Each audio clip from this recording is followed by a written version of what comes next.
लखनऊ के एक प्रतिष्ठित मोहल्ले में शुक्ला परिवार रहता था। सोमनाथ शुक्ला एक सरकारी अधिकारी थे और उनकी पत्नी सुचिता एक गृहिणी। उनके दो बच्चे थे, निशा और आदित्य। निशा 27 साल की हो चुकी थी और एक न्यूज चैनल में पत्रकार थी, जबकि आदित्य ने हाल ही में अपनी स्टार्टअप कंपनी शुरू की थी। घर में पिता की परंपरागत सोच और बच्चों की आधुनिक सोच के बीच संघर्ष चल रहा था। सुचिता चाय बनाते हुए कहती है, सोमनाथ जी, अब तो निशा की शादी की बात पक्की कर देनी चाहिए। उम्र बढ़ती जा रही है, लोग तरह तरह की बातें कर रहे हैं। सोमनाथ समाचार पत्र पढ़ते हुए कहते हैं, हाँ, तुम सही कह रही हो। मैंने शर्मा जी से बात की थी, उनके भतीजे का रिश्ता अच्छा है, बैंक में अफसर है। निशा जो पास ही खड़ी थी, यह सुनकर चौंक जाती है। निशा आश्चर्य से कहती है, पापा, आपने मेरी शादी की बात कब से शुरू कर दी? सुचिता प्यार से समझाते हुए कहती है, बेटा, हम तुम्हारे भले के लिए कह रहे हैं। अब घर बसाने का समय आ गया है। निशा गुस्से में कहती है, माँ, मेरी शादी से पहले मेरे सपनों की कोई अहमियत नहीं है क्या? सोमनाथ गंभीर होकर कहते हैं, निशा, लड़की की उम्र ज्यादा हो जाए तो अच्छे रिश्ते नहीं मिलते। तुम हमारे सम्मान के बारे में भी सोचो। निशा चुप हो जाती है। वह जानती थी कि यह बहस लंबी चलेगी, लेकिन उसने ठान लिया था कि वह इतनी आसानी से झुकेगी नहीं। आदित्य, जो एक स्टार्टअप शुरू कर चुका था, अपने ऑफिस में देर रात तक काम करता था। उसका सपना था कि वह खुद का एक सफल बिजनेस खड़ा करे, लेकिन पिता की सोच पारंपरिक थी। सोमनाथ गुस्से में कहते हैं, आदित्य, ये स्टार्टअप वर्टअप में कुछ नहीं रखा, सरकारी नौकरी की तैयारी करो। आदित्य संघर्ष के भाव के साथ कहता है, पापा, मैं कुछ नया करना चाहता हूँ, मुझे अपनी काबिलियत पर भरोसा है। सोमनाथ कहते हैं, भरोसे से पेट नहीं भरता। समाज में इज्जत नौकरी से मिलती है, बिजनेस से नहीं। आदित्य यह सुनकर उदास हो जाता है, लेकिन उसने ठान लिया था कि वह हार नहीं मानेगा। निशा के लिए एक रिश्ता तय किया जाता है। राघव एक अच्छे परिवार से था और बैंक में अधिकारी था। लड़के वाले घर आते हैं। निशा को जबरदस्ती तैयार किया जाता है। राघव मुस्कुराते हुए कहता है, निशा जी, आपको क्या पसंद है? निशा संकोच में कहती है, मुझे पत्रकारिता पसंद है और मैं शादी के बाद भी काम जारी रखना चाहती हूँ। राघव और उसके माता पिता यह सुनकर असहज हो जाते हैं। राघव की माँ कहती है, अरे बहू, शादी के बाद घर संभालना भी जरूरी होता है। निशा गंभीर होकर कहती है, अगर मेरी पहचान ही बदलनी है तो मैं यह शादी नहीं कर सकती। राघव और उसका परिवार शादी से इनकार कर देते हैं। घर में बवाल मच जाता है। सोमनाथ गुस्से में कहते हैं, अब कोई भी तुम्हें अपनी बहू नहीं बनाएगा, तुमने हमें शर्मिंदा कर दिया। निशा दृढ़ स्वर में कहती है, अगर किसी को मेरी पहचान मंजूर नहीं तो मैं झूठा समझौता नहीं करूंगी। निशा फैसला करती है कि वह अपने तरीके से जिएगी और खुद को साबित करेगी। आदित्य की मेहनत रंग लाती है। उसकी कंपनी को पहला बड़ा क्लाइंट मिल जाता है और उसे निवेश मिल जाता है।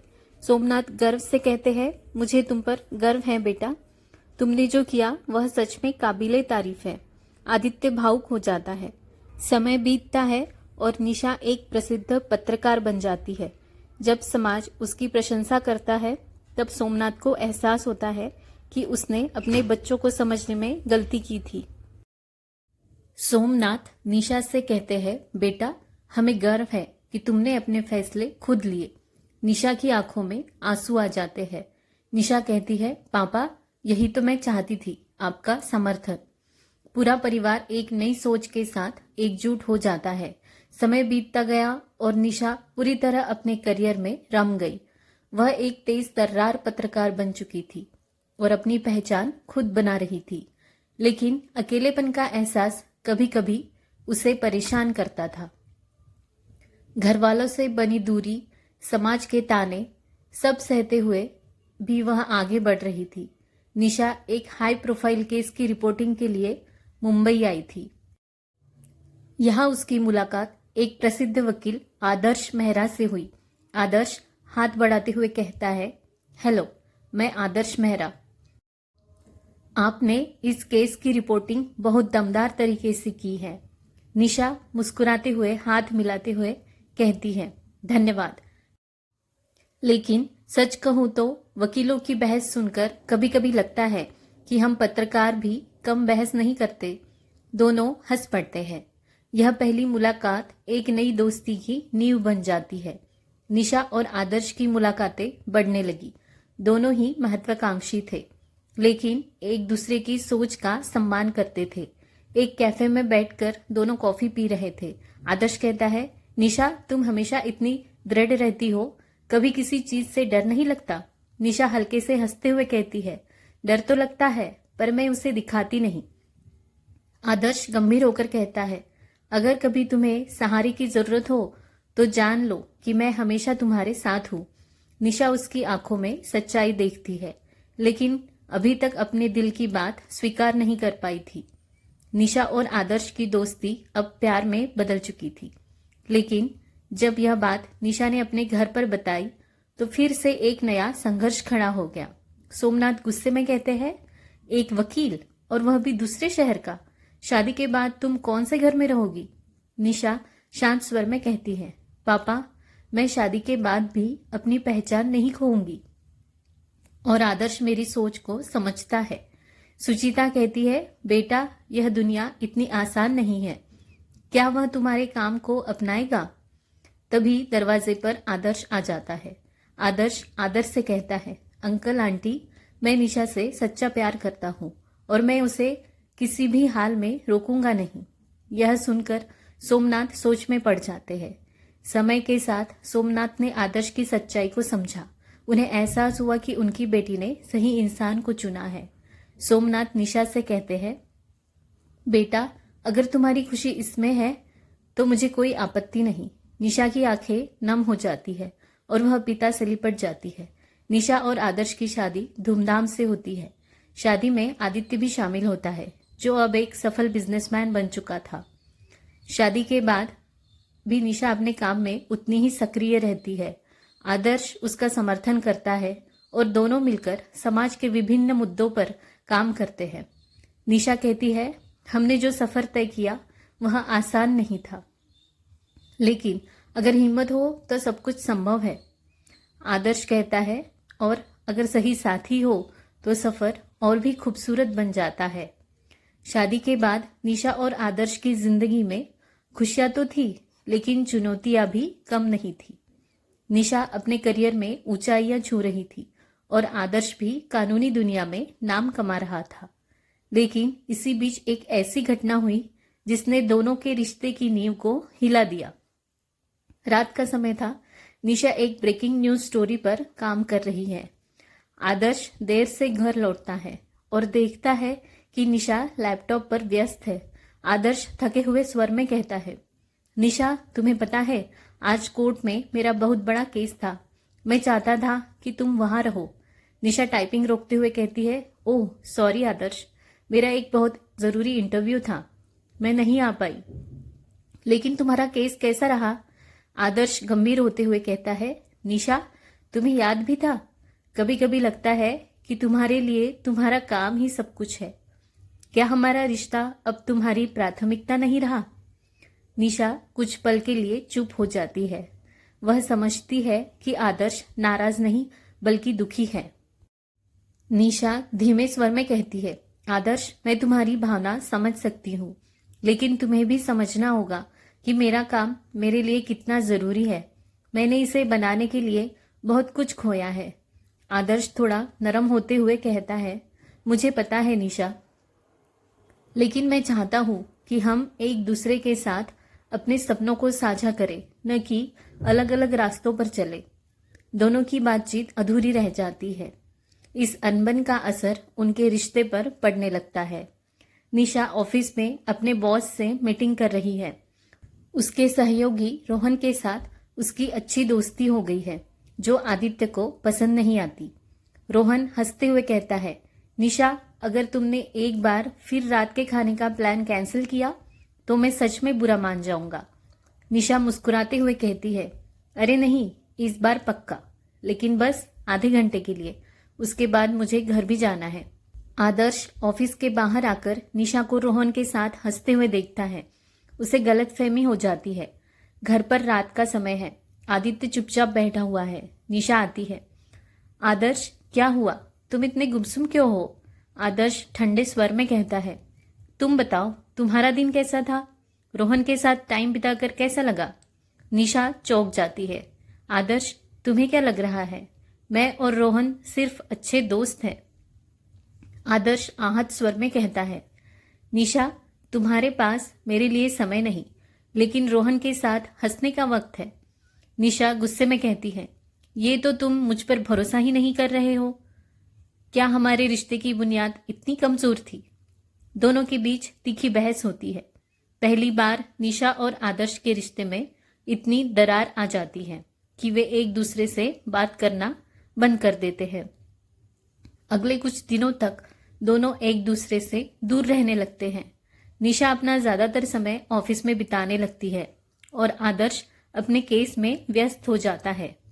एक दिन सुचिता कहती है, बेटा, तुम दोनों के बीच सब ठीक है ना? निशा गहरी सांस लेते हुए कहती है, माँ, सब ठीक है, बस थोड़ी उलझने हैं। सुचिता प्यार से कहती है, बेटा, शादी में अहंकार और गलतफहमी के लिए जगह नहीं होनी चाहिए। जब दो लोग प्यार करते हैं तो उनका अहंकार भी छोटा पड़ जाता है। निशा सोच में पड़ जाती है। क्या उसे आदर्श से पहले बात करनी चाहिए? रात के समय निशा घर लौटती है और देखती है कि आदर्श बालकनी में अकेले बैठा है। वह उसके पास जाती है। निशा धीमे स्वर में कहती है, आदर्श, क्या हम बात कर सकते हैं?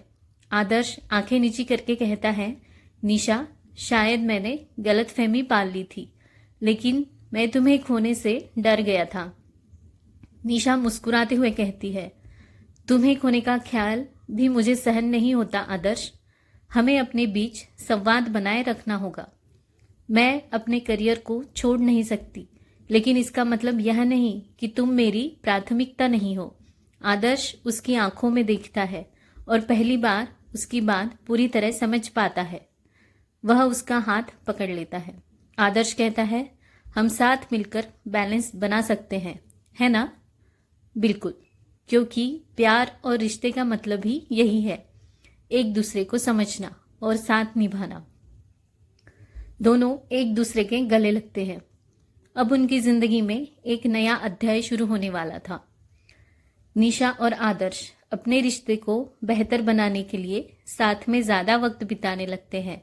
वे अपनी प्राथमिकताओं को समझते हैं और एक दूसरे के सपनों का सम्मान करना सीखते हैं। एक दिन आदर्श कहता है, निशा, क्या हम एक नया घर ले सकते हैं जहां हम साथ में नई यादें बना सके? निशा खुश होकर कहती है, ये आइडिया तो बहुत अच्छा है। दोनों मिलकर एक नया घर खरीदते हैं और वहां एक नई शुरुआत करते हैं। निशा और आदर्श ने अपने रिश्ते में आई दूरियों को खत्म करने की ठानी थी, लेकिन जिंदगी हमेशा आसान नहीं होती। प्यार और समझदारी से उन्होंने एक नई शुरुआत तो कर ली थी, मगर अब उनकी शादी को एक नया इम्तिहान देना था। रविवार की सुबह थी। निशा और आदर्श नाश्ता कर रहे थे। अचानक आदर्श की माँ सुमित्रा जी का फोन आता है। सुमित्रा कठोर स्वर में कहती है, निशा बहू, तुम्हारे पापा से बात हुई थी।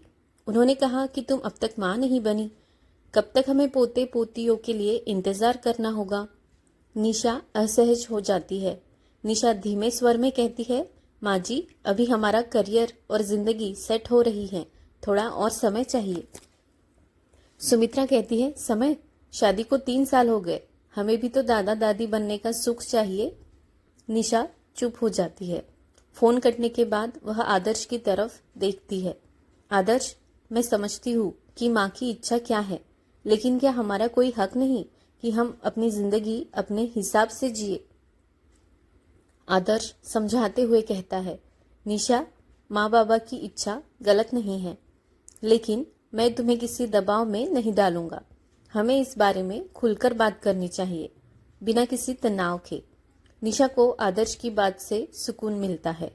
निशा ऑफिस जाती है, लेकिन वहां भी उसे औरत होने के नाते कई सवालों का सामना करना पड़ता है। रोहन मजाक में कहता है, निशा तुम सच में सुपर वुमन हो, शादीशुदा, करियर में सफल और अभी तक कोई ब्रेक नहीं लिया। परिवार वालों का दबाव नहीं होता। निशा मुस्कुराकर कहती है, दबाव तो हर लड़की पर होता है, लेकिन क्या यह जरूरी है कि हर लड़की को वही रास्ता चुनना चाहिए जो समाज तय करे। रोहन गंभीर हो जाता है। बात तो सही है, लेकिन समाज इतनी आसानी से बदलता नहीं। निशा सोच में पड़ जाती है। वह समझती है कि उसकी जिंदगी में अब करियर और परिवार के बीच संतुलन बनाना एक नई चुनौती है। रात में डिनर करते समय निशा कहती है, आदर्श क्या हम इस बारे में खुलकर बात कर सकते हैं? जरूर निशा, क्या तुम्हें सच में लगता है कि हम अभी तैयार नहीं हैं? निशा गहरी सांस लेती है। आदर्श, मैं चाहती हूँ कि जब भी हम इस फैसले पर पहुंचे वह पूरी तरह से हमारी इच्छा हो, न कि किसी दबाव का नतीजा। मैं माँ बनना चाहती हूँ, लेकिन सही समय पर। आदर्श निशा का हाथ पकड़कर कहता है, निशा मैं तुम्हारे साथ हूँ, कोई भी फैसला जबरदस्ती नहीं होना चाहिए। लेकिन बात यहाँ खत्म नहीं होती। निशा के माता पिता और आदर्श के माता पिता इस बात से नाखुश हैं। एक पारिवारिक समारोह में आदर्श और निशा के माता पिता फिर इस मुद्दे को उठाते हैं। सुमित्रा गंभीर होकर कहती है, आदर्श बेटा, हमें पोते पोती का मुंह देखने का हक नहीं है क्या? माँ, हर चीज का सही समय होता है। जब निशा और मैं तैयार होंगे तब यह फैसला लेंगे। निशा के पिता बीच में बोलते हैं, परिवार से बड़ा कुछ नहीं होता बेटा। जिंदगी में करियर हमेशा रहेगा, लेकिन अगर समय निकल गया तो पछतावा ही हाथ लगेगा। निशा की आंखों में आंसू आ जाते हैं। उसे लग रहा था जैसे उसके सपनों को महत्व नहीं दिया जा रहा। घर लौटने के बाद निशा और आदर्श के बीच तनाव बढ़ने लगता है। निशा गुस्से में कहती है, आदर्श मैं थक गई हूँ, हर जगह मुझे ही सवालों के घेरे में क्यों रखा जाता है? आदर्श धीमे स्वर में कहता है, निशा मुझे पता है कि यह आसान नहीं है, लेकिन क्या हम इसे मिलकर नहीं सुलझा सकते? निशा नाराज होकर कहती है, कैसे, जब हमारा अपना परिवार ही हमारी खुशी से ज्यादा समाज की चिंता कर रहा है। दोनों के बीच एक ठंडी खामोशी छा जाती है। एक दिन निशा अपनी माँ से मिलने जाती है। माँ कहती है, बेटा हम माँ बाप हैं और हमें तुम्हारी चिंता होती है, लेकिन यह भी सच है कि हर लड़की की जिंदगी सिर्फ माँ बनने तक सीमित नहीं होनी चाहिए। तुम और आदर्श जिस भी फैसले पर पहुंचना चाहो वो तुम्हारा ही होना चाहिए। निशा को पहली बार लगता है कि शायद उसे इस विषय पर और खुलकर आदर्श से बात करनी चाहिए। निशा और आदर्श रात को छत पर बैठे हैं। निशा मुस्कुराकर कहती है, आदर्श मैंने सोचा है कि हमें इस फैसले को अपनी शर्तों पर लेना चाहिए। समाज क्या कहता है, इससे ज्यादा जरूरी है कि हम क्या महसूस करते हैं। आदर्श खुश होकर कहता है, निशा यही तो मैं भी चाहता था। हम साथ मिलकर जिंदगी के हर फैसले को अपनाएंगे बिना किसी दबाव के। दोनों एक दूसरे का हाथ पकड़ते हैं। यह एक नए सफर की शुरुआत थी जिसमें उनका रिश्ता और भी मजबूत हो चुका था। निशा और आदर्श की शादी को 5 साल हो चुके थे। उनकी जिंदगी खुशहाल थी, लेकिन अब एक नया मोड़ आने वाला था। निशा अपने लैपटॉप पर एक ईमेल पढ़ रही थी। उसका चेहरा गंभीर था। आदर्श जो सोफे पर बैठा था उसकी ओर देखता है। क्या हुआ निशा, इतनी गहरी सोच में क्यों हो? आदर्श, मुझे एक बड़ा मौका मिला है, लेकिन मैं समझ नहीं पा रही कि क्या करूं। आदर्श मुस्कुराते हुए कहता है, अरे वाह, यह तो बहुत अच्छी बात है। कौन सा मौका? मुझे न्यूयॉर्क में एक इंटरनेशनल फर्म से जॉब ऑफर आया है। यह मेरी जिंदगी का सबसे बड़ा सपना था। लेकिन आदर्श थोड़ा हैरान होकर कहता है, न्यूयॉर्क? मतलब हमें अलग अलग रहना पड़ेगा? यही तो मुश्किल है। मैं नहीं चाहती कि हमारे रिश्ते पर इसका असर पड़े। दोनों के बीच गहरी चुप्पी छा जाती है। आदर्श सोच में पड़ जाता है। निशा, यह तुम्हारी जिंदगी का सबसे बड़ा अवसर है। मैं तुम्हें रोकना नहीं चाहता, लेकिन हमें इस पर गहराई से सोचना होगा। निशा कहती है, मुझे तुम्हारा समर्थन चाहिए आदर्श, लेकिन क्या हम इस दूरी को सह पाएंगे? आदर्श मुस्कुराते हुए कहता है, हमेशा की तरह मिलकर हल निकालेंगे। निशा के माता पिता इस खबर से खुश नहीं थे। उनके लिए शादी के बाद करियर से ज्यादा परिवार जरूरी था। उसकी माँ कहती है, बेटा विदेश जाने का क्या मतलब, तुम्हारी शादी हो चुकी है, अब तुम्हें अपने घर पर ध्यान देना चाहिए। पिताजी कहते हैं, आदर्श का क्या है कहना है इस बारे में। निशा ने कहा, पापा आदर्श मेरा साथ दे रहा है, लेकिन मैं भी उलझन में हूँ। आदर्श वही खड़ा सब सुन रहा था। वह आगे बढ़कर बोलता है, माँ पापा निशा की यह सफलता हम सबकी सफलता है, हमें इसे रोकना नहीं चाहिए। निशा की आंखों में आंसू थे। यह देखकर उसकी माँ थोड़ा नरम पड़ जाती है। माँ कहती है, अगर तुम दोनों एक दूसरे का साथ दे सकते हो तो हमें क्या कहने का हक है। निशा रोमांच से कहती है, धन्यवाद माँ। निशा न्यूयॉर्क जाने के लिए तैयारी कर रही थी। आदर्श ने तय किया कि वह कुछ महीनों में वही शिफ्ट हो जाएगा। आदर्श कहता है, हमारा रिश्ता इस दूरी से कमजोर नहीं होगा बल्कि और मजबूत होगा। निशा कहती है, मुझे तुम पर पूरा भरोसा है। निशा और आदर्श एक दूसरे को गले लगाते हैं। निशा के न्यूयॉर्क जाने के बाद दोनों की जिंदगी में कई बदलाव आने लगे। फोन और वीडियो कॉल के सहारे उन्होंने अपनी शादी को बनाए रखने की कोशिश की, लेकिन कभी कभी यह दूरी उनके बीच गलतफहमियां भी पैदा कर देती थी।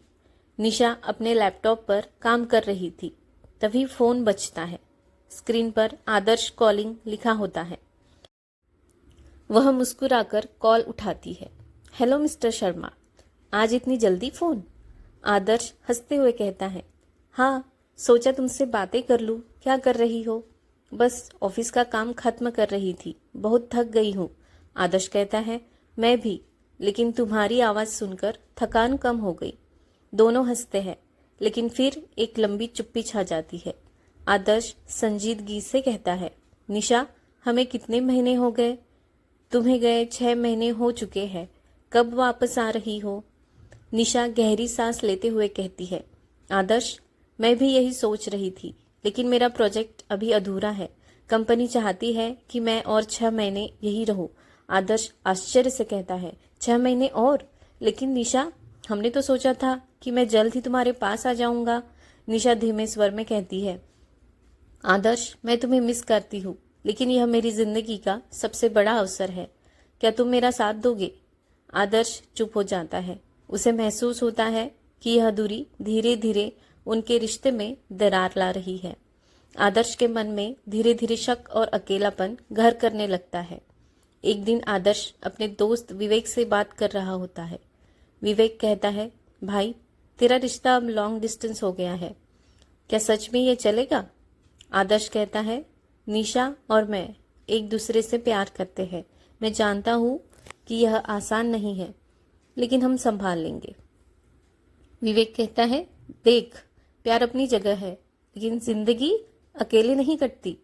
कहीं ऐसा ना हो कि तुम दोनों एक दूसरे से दूर होते जाओ। आदर्श के मन में संदेह बढ़ने लगता है। वह हर दिन निशा को मैसेज करता, लेकिन कभी कभी वह देर से जवाब देती, कभी कभी सिर्फ बिजी हूँ लिखकर छोड़ देती। यह चीजें उसे बेचैन करने लगी। एक दिन आदर्श को सोशल मीडिया पर एक तस्वीर दिखती है, जिसमें निशा अपने एक सहकर्मी रोहन के साथ है। दोनों किसी ऑफिस पार्टी में थे। रात के 2 बजे आदर्श बार बार उस तस्वीर को देख रहा था। उसका दिल तेजी से धड़क रहा था। उसने तुरंत निशा को कॉल लगाया। निशा नींद में कहती है, आदर्श इतनी रात को कॉल क्यों किया? आदर्श गुस्से में कहता है, ये बताओ तुम रोहन के साथ पार्टी में थी? निशा हैरान होकर कहती है, हाँ वो हमारी ऑफिस पार्टी थी, इसमें क्या दिक्कत है? आदर्श नाराज होकर कहता है, निशा तुम्हारे पास मेरे लिए समय नहीं है, लेकिन रोहन के साथ पार्टी के लिए है। निशा गहरी सांस लेते हुए कहती है, आदर्श तुम मुझ पर शक कर रहे हो? आदर्श कहता है, मुझे नहीं पता, लेकिन मुझे अच्छा नहीं लग रहा। दोनों के बीच तनाव बढ़ता जा रहा था। निशा समझ नहीं पा रही थी कि उसे कैसे मनाए, और आदर्श के मन में शक बढ़ता जा रहा था। अगले कुछ हफ्तों तक आदर्श और निशा के बीच बातें कम होने लगी। निशा अपने काम में व्यस्त थी और आदर्श को यह महसूस होने लगा कि उनका रिश्ता कमजोर हो रहा है। एक दिन आदर्श की माँ कहती है, बेटा तू ठीक नहीं लग रहा। क्या हुआ? आदर्श कहता है, माँ क्या दुनिया रिश्तों को खत्म कर देती है? पिताजी कहते हैं, अगर प्यार सच्चा हो तो नहीं, लेकिन अगर भरोसा कम हो जाए तो दूरी बढ़ती जाती है। आदर्श सोच में पड़ जाता है। निशा को एहसास हो चुका था कि अगर उसने जल्द ही कुछ नहीं किया तो उसका रिश्ता टूट सकता है। वह आदर्श से मिलने के लिए दिल्ली आ जाती है। दिल्ली एयरपोर्ट। निशा दौड़ते हुए आदर्श की ओर आती है। आदर्श। आदर्श चौंक कर उसे देखता है। उसकी आंखों में नाराजगी थी, लेकिन कहीं न कहीं प्यार भी झलक रहा था। तुम अचानक यहाँ क्यों आई? क्योंकि मुझे एहसास हुआ कि करियर से ज़्यादा तुम मेरे लिए ज़रूरी हो। मैं वापस आ रही हूँ, हमेशा के लिए। आदर्श हैरान होकर कहता है, क्या? लेकिन तुम्हारा सपना? निशा मुस्कुराकर कहती है, सपने बदल सकते हैं, लेकिन प्यार नहीं। अगर हम साथ हैं तो नए सपने भी बना सकते हैं। आदर्श की आंखों में आंसू आ जाते हैं। वह निशा को गले लगा लेता है। निशा दिल्ली में एक नौकरी ढूंढ लेती है और दोनों फिर से साथ रहने लगते हैं। इस बार वे अपने रिश्ते को और भी मजबूत बनाने के लिए प्रयास करते हैं। आदर्श कहता है, तो मिसेस शर्मा अब आगे क्या प्लान है? निशा हंसते हुए कहती है, प्लान यह है कि हम हर मुश्किल का सामना साथ में करें। दोनों मुस्कुराकर एक दूसरे का हाथ पकड़ लेते हैं। निशा और आदर्श के बीच सब कुछ ठीक होने लगा था, लेकिन जिंदगी में कभी कभी परख का एक और दौर आ जाता है। दिल्ली। 1 साल बाद निशा और आदर्श अपने नए घर में बैठे चाय पी रहे थे। आदर्श कहता है, अब तो 1 साल हो गया तुम्हें वापस आए निशा। क्या तुम कभी महसूस नहीं करती कि न्यूयॉर्क छोड़कर गलती की? निशा मुस्कुरा कर कहती है, गलती नहीं आदर्श, मैं जहाँ भी हूँ अगर तुम मेरे साथ हो तो वही जगह सबसे अच्छी है। लेकिन हाँ, करियर के कुछ अवसर जरूर छूट गए। आदर्श गहरी सांस लेते हुए कहता है, अगर कभी तुम्हें वो अवसर फिर से मिले तो क्या तुम जाना चाहोगी? निशा हैरान होकर कहती है, तुम ये क्यों पूछ रहे हो? आदर्श कहता है, क्योंकि मैं नहीं चाहता कि मेरे कारण तुम्हारे सपने अधूरे रह जाए। निशा की आंखों में प्यार उमड़ आता है। वह आदर्श का हाथ पकड़ लेती है। निशा कहती है, सपने तो साथ मिलकर भी पूरे किए जा सकते हैं आदर्श। शायद अब हमें कोई ऐसा रास्ता खोजना चाहिए जिससे हम दोनों को अपने अपने सपने पूरे करने का मौका मिले, बिना एक दूसरे से दूर हुए। निशा और आदर्श मिलकर एक योजना बनाते हैं कि वे दोनों ही अपने करियर को आगे बढ़ाएंगे, लेकिन एक दूसरे की प्राथमिकता को ध्यान में रखते हुए। निशा और आदर्श एक बिजनेस पार्टी में साथ गए हैं। निशा एक वरिष्ठ अधिकारी से बात करते हुए कहती है, मुझे भारत में ही एक अंतर्राष्ट्रीय स्तर की भूमिका चाहिए, जिससे मैं अपने परिवार के पास रहकर भी अपने करियर को आगे बढ़ा सकूं। अधिकारी कहते हैं, निशा, हमारे भारत के ऑफिस में कुछ नई पोजीशन खुल रही है, हम तुम्हारी प्रोफाइल पर विचार कर सकते हैं। निशा उत्साहित होकर आदर्श की तरफ देखती है, जो गर्व से मुस्कुरा रहा था। कुछ महीनों बाद निशा को अपनी पसंद की नौकरी मिल जाती है और आदर्श भी अपनी कंपनी में प्रमोशन पाता है। वे दोनों अब अपने रिश्ते को समझदारी से निभा रहे थे। एक शाम दोनों अपने घर की बालकनी में बैठे हैं। आदर्श कहता है, हमने आखिरकार वो संतुलन पा लिया जिसकी हमें ज़रूरत थी, है ना? निशा कहती है, हाँ, और यह इसलिए हुआ क्योंकि हमने एक दूसरे को खोने के डर में जीने के बजाय एक दूसरे को समझा। आदर्श निशा का हाथ पकड़ लेता है और दोनों चाय की चुस्कियों के साथ अपनी खुशहाल जिंदगी की तरफ बढ़ते हैं। रिश्तों में सिर्फ प्यार नहीं, समझदारी और संतुलन भी जरूरी होता है। एक दूसरे को बदलने के बजाय साथ में बढ़ने का प्रयास करें। सच्चे रिश्ते वो होते हैं जो समय की कसौटी पर खरे उतरते हैं। तो दोस्तों, आपको ये कहानी कैसे लगी है नीचे कमेंट सेक्शन में ज़रूर बताएं। मैं आपसे जल्द ही मिलती हूँ अपने अगले वीडियो में एक नई कहानी के साथ। धन्यवाद।